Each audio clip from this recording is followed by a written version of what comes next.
Hi team, thanks for joining me to talk about glycolysis.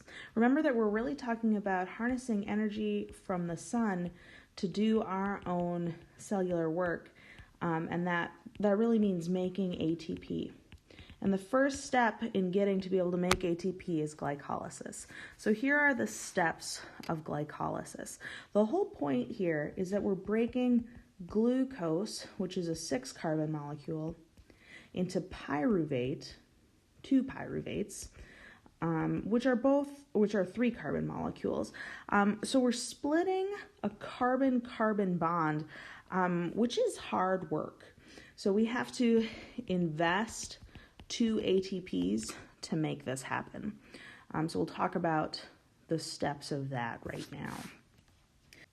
We're starting with glucose, which has 6 carbons, recall. And we're going to add ATP, we're going to use ATP in this case to make glucose 6-phosphate. And the enzymes that we'll use to do that are called hexokinase. Well, kinase means a protein that will put on a phosphorus group or a phosphate group. And hexo makes sense because glucose has 6 carbons, so hexokinase, that makes sense. We've invested that ATP. The next thing I want you to recall is that fructose and glucose have the same chemical formula. They have the same elements, but they're just arranged a little bit differently. So we can sort of isomerize glucose into fructose. The next enzyme in the pathway is called isomerase. It takes us from glucose to fructose. Same chemicals, nothing added, only some organization of bonds that has changed. So now that we have fructose, we're going to next produce fructose 1,6-bisphosphate. So it's got a phosphate group on the 1st carbon and on the 6th carbon. And we do this again by investing in ATP, right? We need to get that 2nd phosphate from somewhere. And the enzyme that helps do this is called phosphofructokinase. Okay, kinase because we're adding a phosphate group.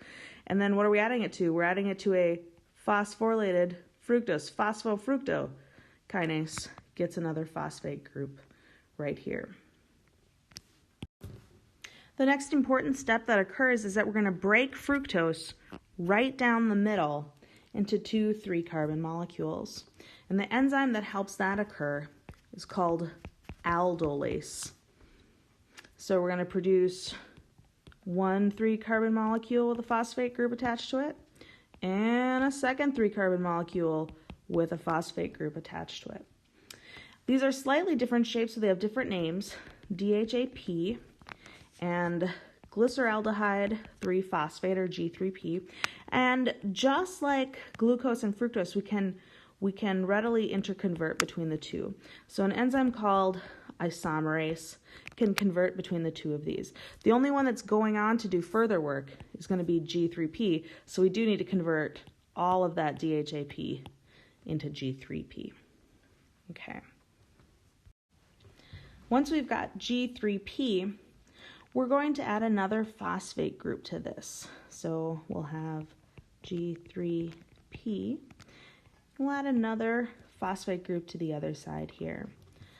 This molecule is called 1,3-bisphosphoglycerate, or 1,3-BP.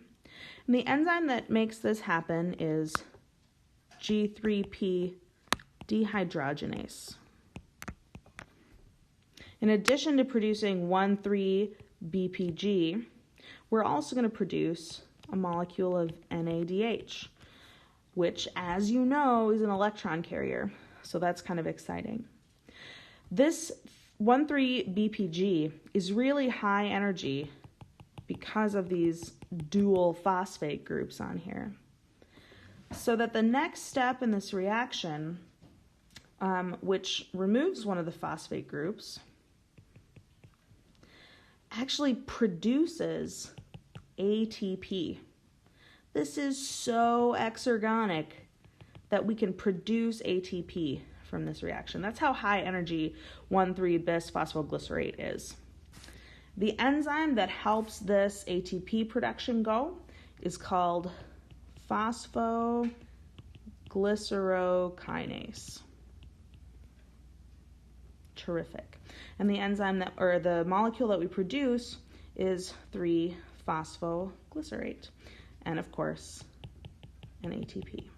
Remember, we're going to be producing this NADH and this ATP twice for each molecule of glucose because we've got 1, 2, 3 carbon molecules that are going to get pushed through this reaction.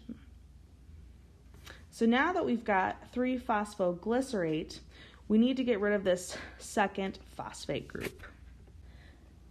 Here we've got our 3-phosphoglycerate, and we need to get rid of the second phosphate group. So we're going to use 2 enzymes here. Really, these are 2 steps. We're going to use mutase and enolase. And what we'll end up with is another high energy molecule that has the phosphate group rearranged. This molecule is called phosphoenol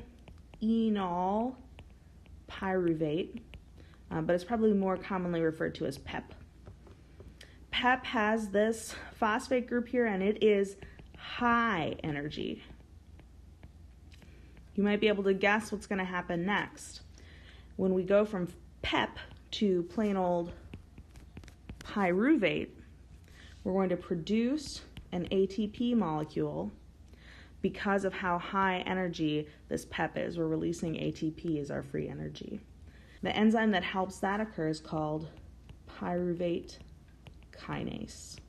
Kinase, remember, is all about the phosphate groups. So this pyruvate molecule that we've created here in glycolysis, or really it's going to be 2 pyruvate molecules because glucose had 6 carbons to start with.